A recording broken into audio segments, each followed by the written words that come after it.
So how many times have you had a customer yelling at you and all you want to say to them is, "F you, it's not my fault."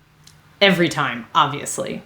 Dealing with angry customers is literally the worst part of working in customer service. So here are 7 steps on how to make it not so horrible, because we all know it'll probably always be the worst.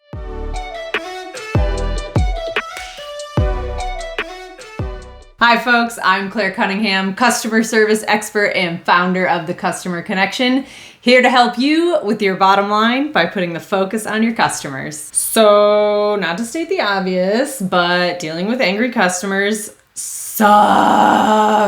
Now that we've acknowledged that in plain language and we've gotten that out of the way, let's move on to how to make it a little less terrible when you've got a live one. Step 1. Stay calm and don't take it personally. So this one may seem a little obvious for those of us who have worked in customer service for a long time, but it still needs to be said because there are some people who don't always know that. So the first thing to remember when you've got an angry customer is to stay calm and maintain a sympathetic tone of voice. Now, if you are not the type of person that can maintain your cool when people are yelling at you, then you need to learn how to do some meditative breathing. It honestly really does work. If you feel yourself getting upset, just take a step back for a moment and focus on your breath. Now, once you've taken that breath, remember this next bit. It is not about you. Let me just repeat that. They are not complaining about you. Unless they actually are, but that's a different video for a different time, and we will get to that eventually. It could have been you or anyone else, and the starting result of this conversation would have been the same. However, you are the smarty pants watching this video, so you are going to be able to change the end result of this conversation. Step 2, listen to what they're actually saying. So what do you do when you have a problem?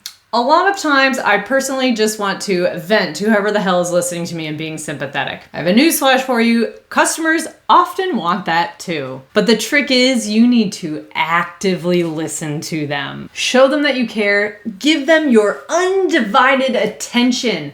Make them feel like they are the most important person in the room. And by doing that, you'll be able to diffuse at least some complaints because honestly, people just like to bitch. Also, when people are done ranting, I usually like to give them just a long enough pause at the end for them to take some time to reflect on their own behavior when they're speaking to another human being. Active listening is also going to help you with the next step. Step 3, understand the problem and learn from it. Frame their complaint in a whole new light.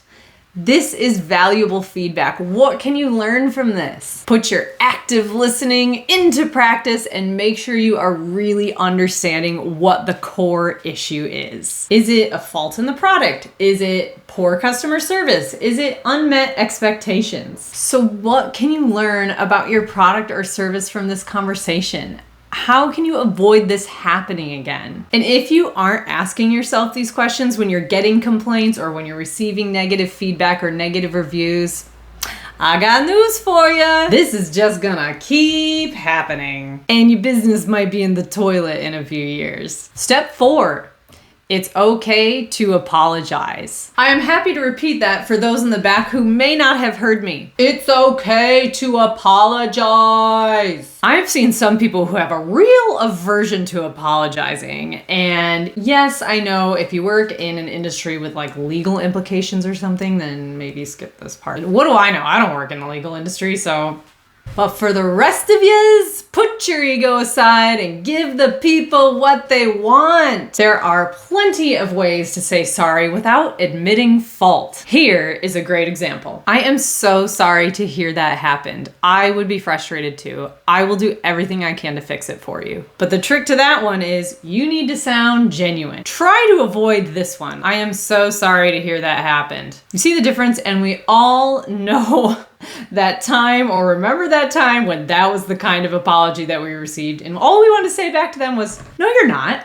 No, you're not sorry to hear that. Just sound genuine when you do it, you know? So what you need to do right now is you need to acknowledge their frustration. You need to sympathize with them because it is frustrating And then you need to get on their team and provide a pathway forward for them. So next thing to do, you guessed it. Step 5, find a solution. You now need to be this customer's advocate. Be their solution. Be their teammate. The first part of this step is to offer them a solution, and a good one. Come on now, y'all.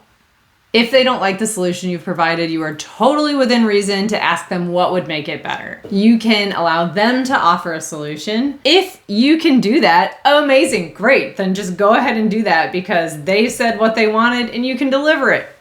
Wonderful. If not, it's okay to go get your manager. That's what they're there for. Unless you work in one of those yucky places that discourages that. And then again, that is another video for another day that we will definitely address. Otherwise, it's okay to let them know you don't have the power to do that, but you can keep offering some other kinds of solutions for them. Now, if they are extremely difficult, hard to satisfy, will not accept any of your solutions, you can bet that they have done this a time or two and they know the magic words. And those words are, let me speak to your manager. At which point, say goodbye, dust your hands of them and say, no problem, I will pass you on to my manager. But make sure you do a warm transfer or pass on. Let your manager know what the issue is about and the solutions you've offered so far. Now, if you are the manager or the business owner and you have received this complaint, this is your biggest opportunity. Keep pushing, keep going. Not only will you possibly be able to create a customer for life with this, you also might be able to improve your product with this conversation. It is valuable on all fronts. Now, find the solution.